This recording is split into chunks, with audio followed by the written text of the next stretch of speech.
এক হয়ে একতার সাথে থাকার তৌফিক দান করুন সবাই বলুন আল্লাহুম্মা আমিন।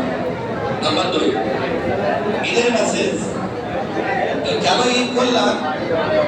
আল্লাহ পাকের আদেশ মান্য করলাম। সিয়াম, সংযম। আমি সংযমে রয়েছি। কি সংযম? আমার সমস্ত বৈধ কাজগুলোকে আল্লাহ আদেশে আপ ডাউন করেছি, ছাড়িনি। পরে বলে আমরা ছেড়ে দিয়েছি, না, খারাপটা ছাড়িনি, সেটাকে আমরা স্থানান্তর করেছি, জায়গা পরিবর্তন করেছি। আমরা খারাপটা ছাড়িনি। অনেকে বলে আমরা খারাপটা ছেড়ে দিতাম না, রোজা না।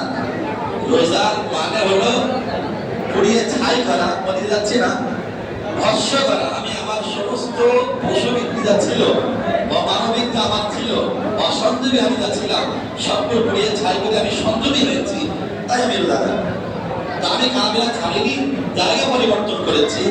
তো আল্লাহ রাব্বুল আলামিন এত দয়ালু, এত দয়ালু, এত মেহেরবান বান্দার প্রতি, যে বান্দা আমার আদেশে তুমি খানা পিনা শুধু আপ ডাউন করেছো, জায়গা পরিবর্তন করেছো, ছাড়োনি।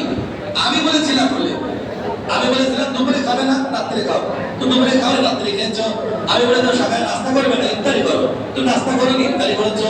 আমি বলেছিলাম তুমি রাত্রে খেও না, খাওয়াটা একটু দেরি করে সেরে খাও।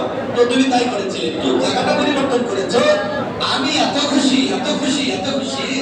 আমি ফেরেশতাদের বলছি, ও ফেরেশতারা, তোমরা বলো যে ব্যক্তি পরিপূর্ণ মজদুরি করলো তার প্রতিদানটা কি? আর বাদটা কি? আল্লাহ পুরোপুরি দেওয়া উচিত। আল্লাহ বলেন পুরোপুরি দেওয়া অন্য মাখলুকের কাজ।